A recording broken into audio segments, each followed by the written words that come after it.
आणि आजच्या राजकीय बातम्या आपण पाहूया। धनुष्यबाणाप्रमाणे मशालीचं चित्र आम्हाला मान्य करून द्यावं, मशालीशी साधर्म्य असलेलं चिन्ह मतपत्रिकेमध्ये ठेवू नये, उद्धव ठाकरे यांची निवडणूक आयोगाकडे मागणी। विधानसभेच्या तोंडावर शेतकऱ्यांच्या कर्जमाफीची घोषणा होण्याची शक्यता, राज्य सरकारच्या वित्त विभागाकडून हालचाली सुरू, सूत्रांची माहिती।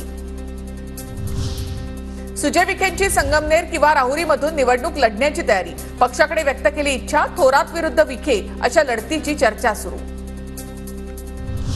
विमान प्रवास करताना आधार कार्ड बंधनकारक असताना नाव बदलून प्रवास कसा केला, अजित पवारांच्या नाव बदलून दिल्ली प्रवासावर सुळेंनी लोकसभेमध्ये सवाल उपस्थित केला। सुपारी बहाद्दर या वक्तव्यावरून अमोल मिटकरी यांची पलटी, राज ठाकरेंना सुपारी बहाद्दर म्हणालो नव्हतो, मी तसा उल्लेख सुद्धा केला नाही, अमोल मिटकरींचं वक्तव्य। तर अजित पवारांचा पक्ष संपवण्याची मिटकरींनी सुपारी घेतली आहे का, अजितदादांनी मिटकरींना त्यांची जागा दाखवावी, मनसेच्या कर्णबाळा दुनबळे यांची टीका। कर्णबाळा दुनबळेला पोलिसांचं संरक्षण आहे का, एकतर माझा जीव जाईल किंवा त्याचा, मिटकरींचा मुलीसह पोलीस अधीक्षक कार्यालयाबाहेर ठिय्या, दुनबळेंच्या अटकेची मागणी।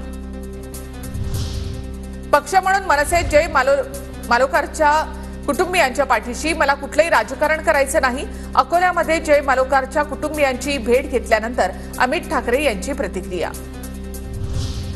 अनुसूचित जाती आणि जमातीमधील उपवर्गीकरणात सर्वोच्च न्यायालयाची मान्यता, राज्य सरकारला वर्गीकरणाचा अधिकार, 7 न्यायमूर्तींनी 6 विरुद्ध 1 अशा बहुमताने निकाल दिला।